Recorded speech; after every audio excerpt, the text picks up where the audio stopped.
As Philistine forces regrouped and launched new offensives, culminating in the critical confrontation at Mount Gilboa, Saul found himself increasingly desperate for guidance that would not come. Samuel's death had silenced the prophetic voice that might have offered direction.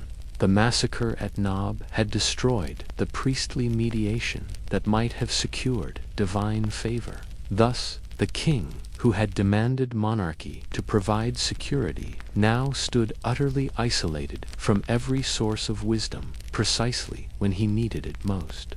With crisis looming and conventional counsel failing, Saul's consultation with the medium at Endor represented the ultimate apostasia. Soul-driven to seek through forbidden occult practices the divine communication his disobedience had forfeited. The ghostly appearance of Samuel brought not the comfort Saul sought, but devastating condemnation. "Tomorrow you and your sons will be with me." The prophet who had once anointed Saul as king now pronounced his doom with supernatural finality that permitted no appeal. In that moment, the circle closed. The man who began his reign with prophetic blessing would end it under prophetic judgment.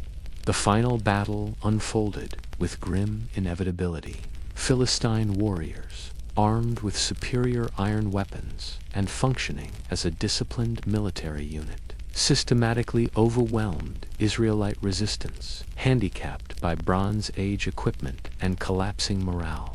Jonathan's death on the battlefield, the valiant prince falling alongside his brothers, eliminated the one potential bridge between old and new administrations.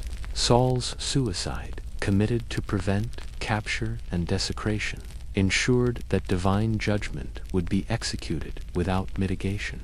The Philistine desecration of royal bodies revealed the fate awaiting nations whose leaders abandoned sacred covenant for worldly solutions. The severed heads displayed in Philistine temples served as gruesome trophies, proclaiming the supposed impotence of Israel's God, while the bodies hung on the walls of Beth-shan stood as warnings to any who might resist Philistine expansion.